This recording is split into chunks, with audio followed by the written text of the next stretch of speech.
Welcome to an episode of Chat Sports Talk, and welcome to my early video for upcoming 2023 Week 12 of the NFL season. That's right. Let's do this one a little early. Normally, I don't do this till Thursday, moments before we kick off Thursday night game. Fortunately, with this being the Thanksgiving holiday weekend, and the fact that Thursday I plan to be in a food coma, sitting in front of the TV watching football, and always Thursday, you always got the Cowboys and Lions playing at home.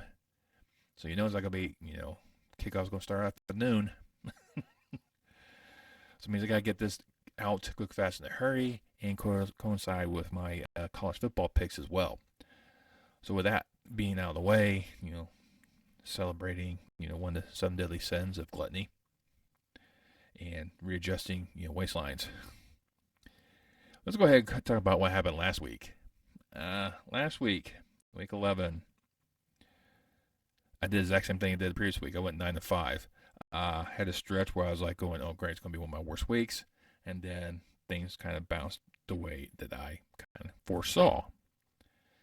Let's go ahead and go over last Thursday with the Bengals and the Ravens. Now, I said Bengals normally play very well against the Ravens, especially when they're down.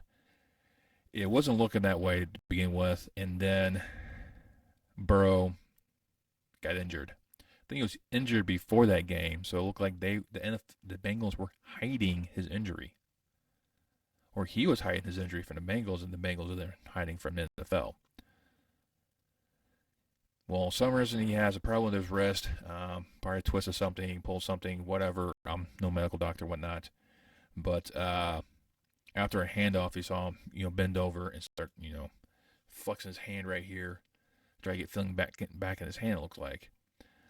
Then you saw him on the sideline trying to grip the ball to throw it, and you saw it right away. He dropped the ball, and he's like shaking his head. No, he can't go. And there's no way.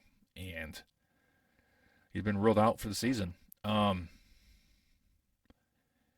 Something doing with his wrist, and this will put a serious blow to the Bengals' postseason aspirations. I think a lot of people had the Bengals winning or at least going to the Super Bowl. Very smart pick. But once again, the offensive line is starting to show weakness. Defense is bending once again and breaking at some points. So there's still a lot of holes to plug in that Bengals team. They're still a very well-coached team. Still got a lot of young talent. They're going to struggle this year. They're going to find themselves out of the playoffs. And Lamar Jackson took advantage of them, easily beating them 34-20. And then, kickoff Sunday went with the other side of the AFC North when the Steelers went to Cleveland, and Cleveland got Deshaun Watson. I'm like, all right, this is where Pittsburgh's going to finally shine. Pickett's going to pick it up. And the Steelers' offense was inept. It was not there. They couldn't do anything. The defense did everything they possibly could. They stifled Cleveland. Did what they're supposed to do. Pittsburgh offense could not adjust to that Cleveland defense. They could not find ways to exploit holes that would appear with their aggressive pass rush, and the way they always circle around the ball, especially on screenplays and those on the flat. Nothing seemed to work.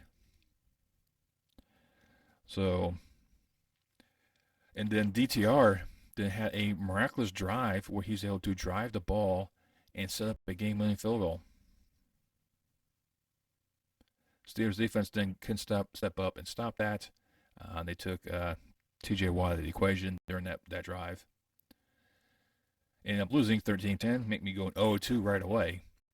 So at the time of recording, Steelers decide to blame Canada. Blame Canada. This whole South Park episode there. Or South Park movie, actually. Excuse me. And Canada is no longer the OC in Pittsburgh. About damn time, Steelers. It was evident from the beginning of the season that Canada had lost something. He was not doing it for the Steelers. you have to find something. You have to find Bell, utilize the 2 running backs you got back. Find ways to make Kenny Pickett look good.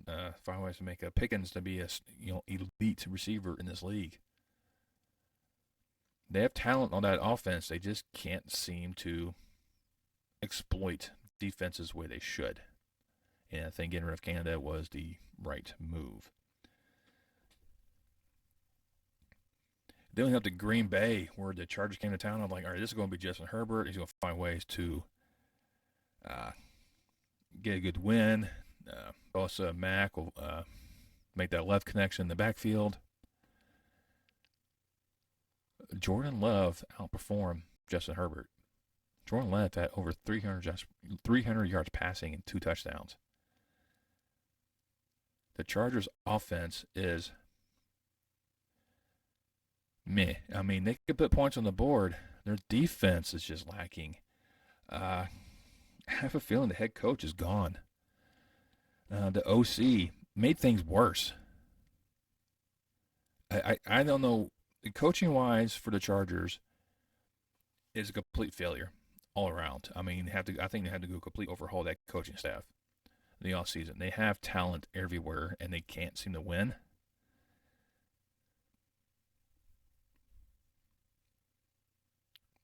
That tells me coaching. It's not far enough. I was anything like that. That is coaching. And coaching cannot get the right playmakers or right plays in place. Can't get everything in position for his players to make the plays. The players got to make the plays anyways. Defense have to make stops. Bowles has to get back there. Cleo Malik has to get back there. Justin Herbert needs to make the better reads.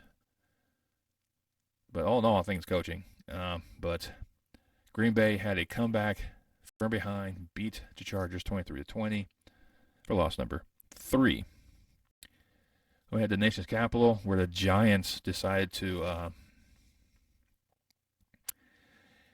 completely destroy the Commanders. I think Rivera's time in D.C. is done after the season. This team it's just a shell of its former self. They have nothing to go off of. They got rid of their 2 big defensive linemen. The Giants look like they were done, and now all of a sudden they're back again. I mean, it's some of these teams you're scratching your head, go, which version am I going to get? But for Washington, I think Rivera is going to be out at the end of the season. I would not be surprised if Eric Bieniemy takes over as head coach and just kind of give him the reins, especially as they're trying to build a brand new stadium. There's been rumors that Harbaugh could go down in there. So, I mean, they have the Harbaugh brothers. In that area of the country right next door to each other. I mean, that'd be a fun, Thanksgiving, Christmas. Anyhow, but yeah, the Giants, that fourth quarter, they just opened up a can of whoop ass and just destroyed the Commanders 31-19, giving me loss number 4. Then I did good for the rest of the week. One of the games I actually called the way that they went. Some games were completely lopsided, like the Bills-Jets. That Jets team is just complete shambles. Saleh could be out the door, too. Because they can't seem to get anything. Maybe Hackett's gone. Or maybe it was just the quarterback.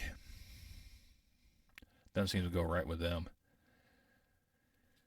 But then we deal with, the Rams and Seahawks. This one I had the Seahawks winning just because of the way they've been playing. The Rams are just a very gutty team. They just stick it out. Stafford's just one of these quarterbacks that just continues to find ways to keep moving forward. Even though he looks old and ancient, but he finds ways to no-name receivers, and they do what they have to do. It helped when Jason Myers missed a potential game-winning field goal. And that right there was the sign. I mean, you have to play better for Seattle. They have to score more points. They were having a hard time scoring that second half, only scoring 3 points in the entire second half of the game. But the Rams escaped Seattle's attempt by 1. And that gave me a loss number 5. Well, that was a quick synopsis of, not really quick, kind of ran on. But once again, going 9-5. And for this week, for the National Gluttony Day, family being ruined day, as you have those lovely family conversations where you just look at the other person and you just want to slap them in the face for saying something stupid. Going, what? No. That's why avoid politics, religion, and sports. Unless you're all in the same sports family, avoid it. Week 12. Full slate. No one's off. Full slate of games once again. I know 2 more weeks of buys coming up before the buys are done. But full 16 games. 3 games on Thursday as per normal. Brand new game for Friday. And our Sunday feast of leftovers with the Monday dessert. So let's go ahead and kick things off. Thanksgiving Day, that's right.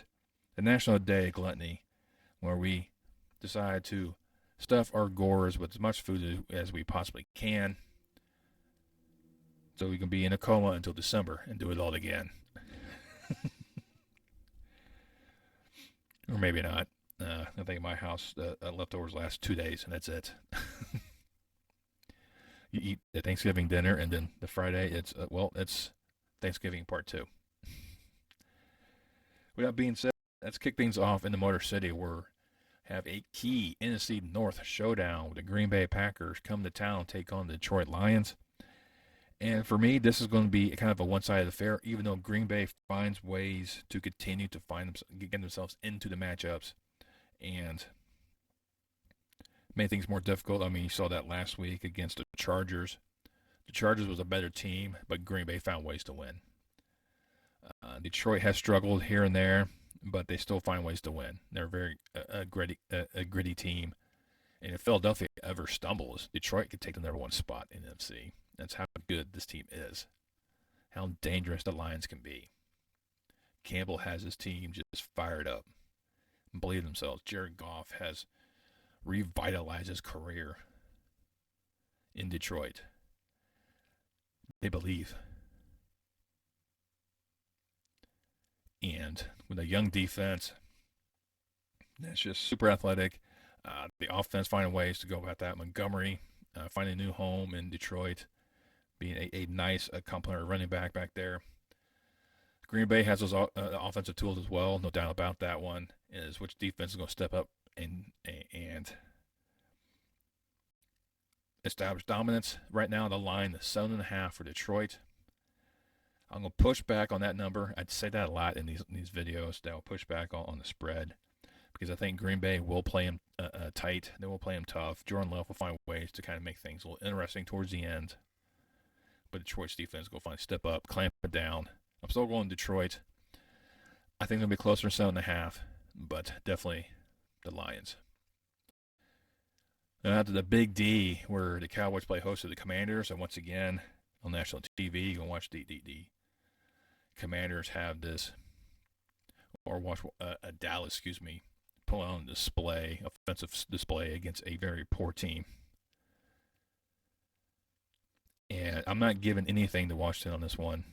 Normally, I kind of go, okay, maybe Washington pulls off the offset in Dallas. Not this year. The way this team's playing, I don't see it. Dallas defensive line, Michael Parsons is going to find himself back there feasting on Sam Howell. This offense is just going to find themselves being devoured by the Dallas defense. The Dallas offense is going to find ways to exploit the Washington defense. It's going to be a lopsided affair right now. Dallas is favored by 10.5. I'm not going to push back on that one. I think it's just going to be a one-sided affair. I don't see Dallas coming out on top. I don't see Washington coming out on top on this one. This might be the last game Ron Rivera's going to coach. I have a feeling he's going to come out to be fired at the end of this game. But, yeah, Cowboys. And then the nightcap on Thanksgiving. So they're, stuffing, eating that, pumpkin pie, sweet potato pie, pecan pie, whichever pie you want. This is where you're going to be eating it, watching the 49ers head up to Seattle to take on the Seahawks in a key NFC West showdown. This is the game I think the 49ers kind of need to really separate themselves from Seattle, maintain a two-game separation to the end of the season where they'll win the West. And right now, Purdy's playing very good. McCaffrey's back. Ayuk's back. Deebo Samuel, George Kittle. You saw what they did last week against Tampa Bay. Put up some great numbers. The defense still has some issues to work out because they allow a little bit too much from Tampa Bay to come back. But they were able to shut the door on Tampa Bay. Seattle has a hard time to shutting down offense. You saw that with the Rams, playing it with a decent defense. In front of them, they struggle. 49ers have a pretty good defense themselves. I mean, especially when you have Young and Bosa right there chasing people down. But right now the line's 6.5 for the 49ers. This one I will push back a little bit. I think that the Seahawks will play them tough just because they're at home. And this is how the NFC West seems to play sometimes. But I still think the 49ers are going to win. Probably by 3.5, but Niners. Then the first ever Black Friday football game on Amazon Prime.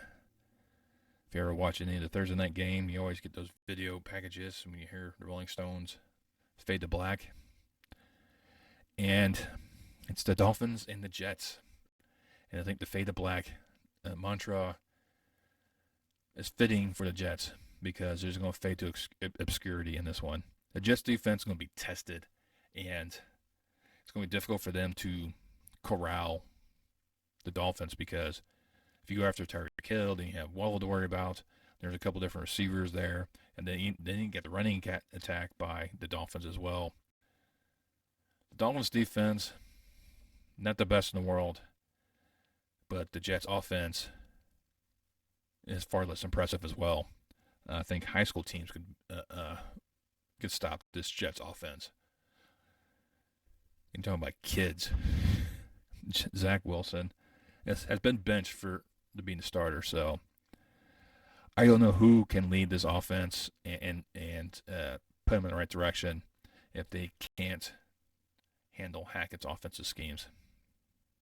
I don't see much difference in this one. Dolphins are favored by 9.5. I'm taking the Dolphins to win, and I don't think you can push back the spread. So then we head into Sunday. We have the Saints heading down to Atlanta to take on the Falcons in a crazy matchup in the NFC South. Because once again, you're going to have probably a losing team represent the NFC South. Let you know these divisions need to be reworked. I don't know. You always seem to have one weak division every single year. And for I think 2 years in a row, it was going to be the NFC South. But anyways, I digress. Derek Carr, I'll take on Mariota. The Falcons find ways to always make themselves come back. And then sometimes they fell short. But there's a lot of talent on that Saints offense that have to give it to the Saints in that aspect. I mean, Atlanta has a lot of talent in their offense as well, young talent. The Lions favored Atlanta by 1. Taking the Saints in this one. I think this is going to be coin toss on this matter just because of the aspects of what's going to happen with whichever team, basically. Whichever finds that, most success in the end of the game. Does Atlanta win on the final drive, or does the Saints defense stop Atlanta? That's where you got to take your pick. Then we head over to the jungles of Cincinnati, where the Bengals now have to start playing without Joe Burrow. Browning is going to be the quarterback. Very successful quarterback out of the University of Washington. But he didn't have much success against Cleveland, even though they put him right in the deep end, and he was trying to swim. Take on a very good defense in the Steelers, and an offense that will now have a new OC. Will that make any difference with the Steelers? Can the Steelers defense wreck Browning's home debut? there's a lot of question marks floating around between the two, and both of them have huge talent. I think Cincinnati's talent on the offense is going to be slightly better. I think the quarterback play probably should be better for Pittsburgh, especially to get an OC that utilizes Pittsburgh's talent as is needed to be able to exploit Cincinnati's defense like Baltimore did. And Pittsburgh's favored by 1. I like that. I think it's another pick'em game, but I'm also going to Steelers. Then we head to Nashville. The Titans play host to the Panthers in the race for the number 1 draft pick. So the Bears are going to root for the Titans because they have Carolina's first-round pick. Thanks to that DJ Moore trade. Bryce Young is just not. I don't know, it's probably just the offense he has there in Charlotte. He hasn't really lived up to the hype as of yet. Derrick Henry hasn't really been the catalyst for Tennessee either. Levis has come back to earth in terms of play. There are so many different innuendos that come this one. Which old receiver you won't trust, Thielen or Hopkins? So you have those kind of floating around. And Tennessee's favored by 3.5. Sure, this is going to be a very weird game, probably an ugly game. Only those who have fans or fans of these two teams will probably watch this one, I think. And I'm going Nashville as well, or Tennessee. I just think because they're at home, they'll get past the Panthers. Then we have the Indianapolis, where the Colts play host to the Tampa Bay Buccaneers. And the Buccaneers still have a shot at a divisional title. The Colts are still trying to get themselves into that playoff hunt as well. They're no surprise team. I think no one saw them being where they're at. Having Minshew as your quarterback kind of helps you out because Raleigh veteran has been around. Baker Mayfield's another Raleigh veteran has been around the block a bit that has limited success here and there. But it's like which offense can exploit the defense the best. I'm going to go with the Colts only because they're at home. Right now they're favored by 2.5. I'm not pushing back that at all. But this game doesn't excite me either. Then we head out to MetLife where the G-Men will play host to the Patriots. And, oh, my Lord, this is another one that's just, you're just smacking your face going, why is this game being played? Why, oh, why? New England is just in complete disarray right now. They don't know to go with Matt Jones or Zappy. I mean, the problems right now with the Patriots. For the Giants, coaching's fine. It's the players that just can't seem to step up to the plate. Barkley is trying to carry the load for himself. Right now, New England's favored by 3.5. The way the Giants played last week against Washington, it kind of looks like they have found ways to exploit the defense. The defense have found ways to exploit opposing offenses, and it could have some success against either Zappy or Mac Jones, depending who's the quarterback. And I will go with, trying to find my notes. There they are. I'm going to go with the Giants on this one. I think the Giants will find ways to exploit it, even though it's a 3.5 line for the Patriots, but the Patriots' way is not working this year. And out to H-Town, the Texans play host to the Jaguars in a key AFC South matchup. This is going to kind of determine who controls the South.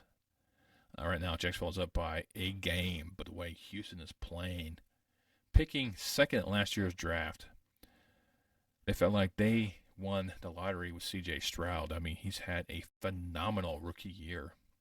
Unprecedented how much he was not throwing interceptions for a long time. And some great Hall of Fame quarterbacks were in that conversation. Now, that's a bit early.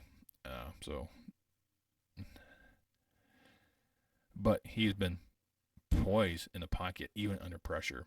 Then he finds open receivers when he has to, or he makes the correct play majority of the time, and then not to turn over. Now, he does have 5 interceptions now. So there is that aspect. but he has a lot less interceptions than a lot of other quarterbacks out there. And some of your premier quarterbacks out there. And he's definitely doing better than Bryce Young, who's had 8. So he's definitely going to be your winner of the offensive rookie of the year. Houston always finds themselves in ways to stay in games. Just ask Baltimore; they couldn't put them away. Every time they play anyone tough, they are right there with them, and they handle very good quarterbacks. Arizona was just a tough out last week because Kyler Murray came back and he's just a different animal. Comes back there. Lawrence Taylor, it's a different animal in the quarterback. Anthony is going to be another animal for that rushing for Jacksonville in the running game. Can the Texans stop that? You can pressure Lawrence and just disrupt him completely. That's been proven time and time again. Jacksonville's favored by 1. This is going to be a pick'em game. I'm going the Texans to win at home. They have bought into this whole steal right now. They are locked and loaded. Like I said, they probably need a couple more pieces to have a really deep playoff runs, but they are moving in the right direction. Then you got the Browns heading the Mile High, take on the Broncos. The Broncos have just been flying high. They've been knocking off teams left, right, and center that they should be knocking off. I mean, they knocked off Buffalo, Kansas City, came back and beat Minnesota. I mean, Russell Wilson and Sean Payton are finding ways to win games. They win them ugly. There's no doubt about that. They are ugly games. But they're winning. And that's all that matters. Cleveland, DTR has shown that there's not going to be any disconnect between him and Deshaun Watson. And that defense for Cleveland is just outstanding. I think that right there is going to be the key factor. Can the Browns defense do better than Denver's defense? Denver's defense definitely stepped up and made a lot of huge plays. Having their one of their key players didn't get suspended for his launching abilities to take out opponents. Because he's been out for 4 games.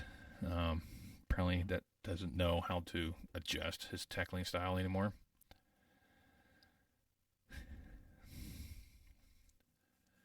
But, that's a different story altogether. I think Denver's going to find themselves behind the 8 ball in terms of the defense. I think Cleveland's defense is a lot better.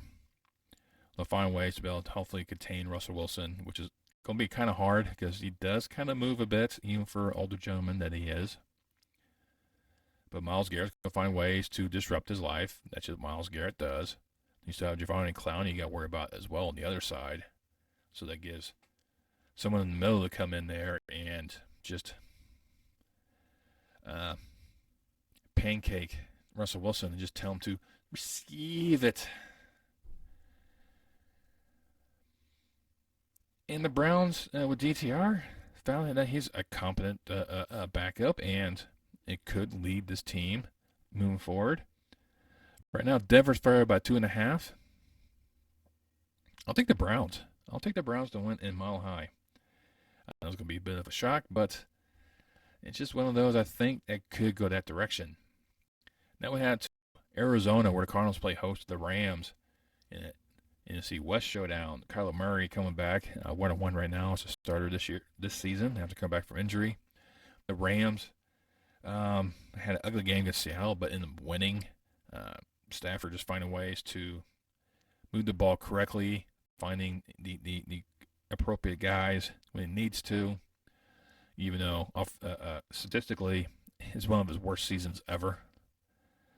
But he does find ways to win games. Not a lot of games, but he does win them. Then the Cardinals, on the other hand, had this whole debacle with Joshua Dobbs. Couldn't win any games. Got rid of him. Kyler Murray's back. Now they're starting to perform. Connor's back. That's helping them out. Injury's been a key factor in Arizona's problems in the beginning of the season. Those players are starting to come back. You start seeing somewhat what Arizona could have been. I think Arizona's going to find ways to make the Rams' lives difficult. Right now, the Rams are favored by half a point. How can you go half a point? Just call it even already. These odds makers, I swear. This is another one. It's a coin toss.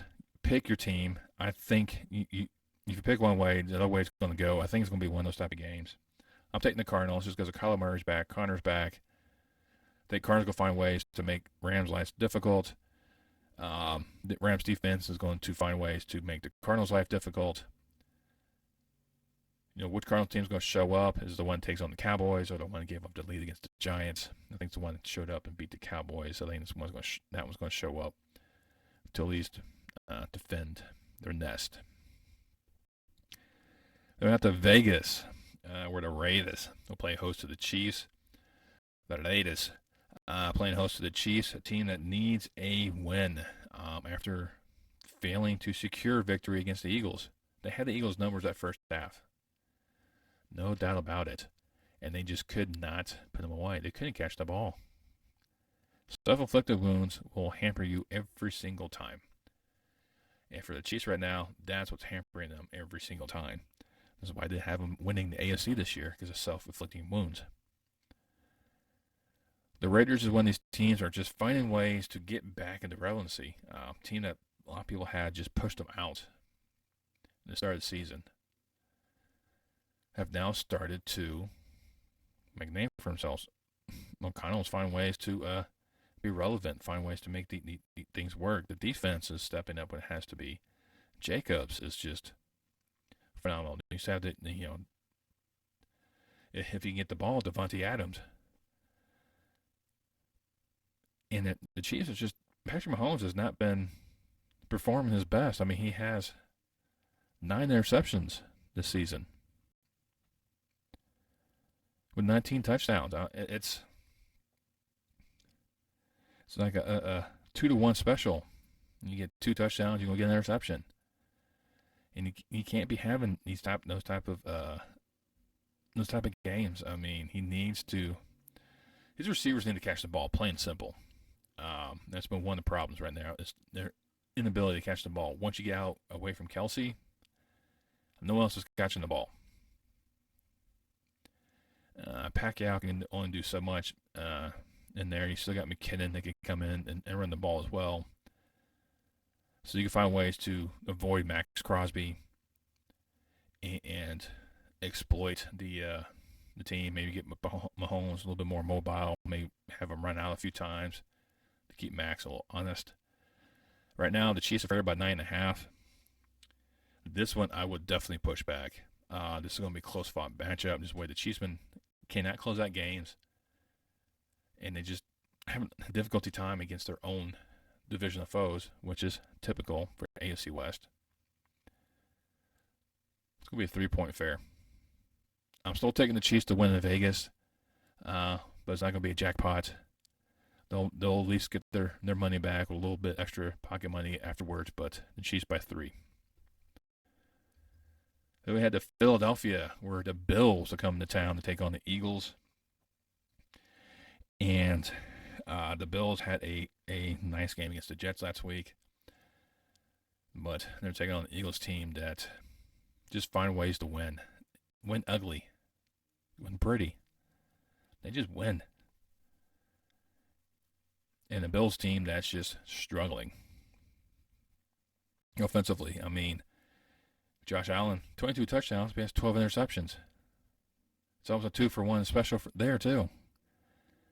He does make some errant throws that you just have you scratch your head. If you don't get Diggs involved early, the whole offense just crumbles. Eagles defense is no joke. The Phillies offense has too many weapons to worry about. I mean, this is going to be a nice chess match between these two. I think they're built very similar. This is what my Super Bowl is going to look like. I know that's a little weird to say, but these are my Super Bowl picks. Right now, Phil's favored by 3.5. I kind of like that. This one's going to be close. I won't be surprised if it's under 3. So I'll probably go 2.5 route, but I'm taking the Eagles to win at home. It's going to be an ugly game. It's going to be a tight game. Just how these defenses and offenses are almost similar. I think Philadelphia is a little bit better, but I get the edge of the Eagles. Then we out to L.A. where the Chargers play host to the Ravens Sunday night. And the way this Chargers team is playing, I can't buy into it. I really can't. They should be dominating teams. They should have walloped Green Bay. Couldn't. Baltimore keeps finding ways to be dominant when they have to be. And with this one, I think there's going to be no question about those. I think this is going to be Baltimore going in there, imposing their will.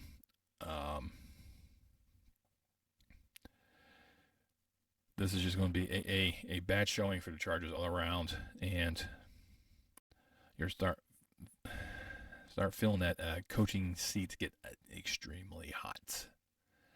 You might get a pink slip in this Christmas stocking way this season is going, but Ravens are favored by 3.5. I like that. Baltimore. And then Monday night,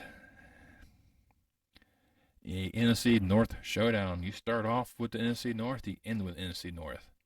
NFC North kind of sandwiched in the North Division, just sandwiches the NFL schedule this week. The Bears will head up to Minnesota to take on the Vikings. Can Justin Fields exploit the Minnesota defense? Can Joshua Dobbs bounce back from the Denver fiasco? If you look at what Justin Fields did against Denver or Detroit, he did a very good showing. He was with them. I mean, he had like one mistake,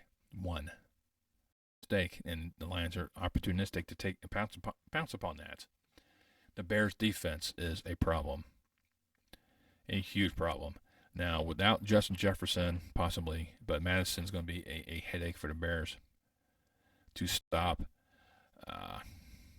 Can the Vikings stop Fields with DJ Moore? If you go out to DJ Moore, you have Cole Kmet. That has been a favorite receiver as well for Justin Fields. So you have a couple different individuals there that can really help out Justin Fields, but the offensive line is still trash. Definitely something they need to work on in the draft is get one of those offensive linemen that's coming in the draft and definitely pick up one of them. But I don't know. I don't think it's going to be I won't say it was not going to be a pretty game. I don't think it's going to be a pretty game. Definitely going to have some head-scratching moments. Bears fans will probably see some good things happen and then start screaming at the TV once again. But like I said, they need to fix that offensive line. They need to fix that defense. But I think Joshua Dobbs will find ways to get back into the winning ways once again. This is going to be a close-fought battle, to tell you the truth. Minnesota's favored by 3.5. I kind of like that. Going to Vikings. Well, there you go. Those are my picks. Like I said, a full slate of games. Went a little long on my recap, so this video is a little bit longer than normal. I'm got something for you to digest. A little appetizer for you before that Thanksgiving kickoff. But let me know down below which game you look forward to this holiday weekend. Are you excited about some of these games, or some of these games you're going, why are you torturing me with this nonsense? I mean, for me, that Dallas-Washington game is going to be why you torture me with this nonsense. I'm sorry. It's going to be national televised, and it's going to be just one side of the affair. But, hey, let me know how your team's doing this far this year. Like I said, the Bears, for me, are getting another one draft pick thanks to Carolina, and another top 5 pick because how about they're playing. So, hey, win-win. I liked it when they were like 2-3. I mean, that was a great combo. But anyways, do they trade off from number 1 this year and get more first-round picks?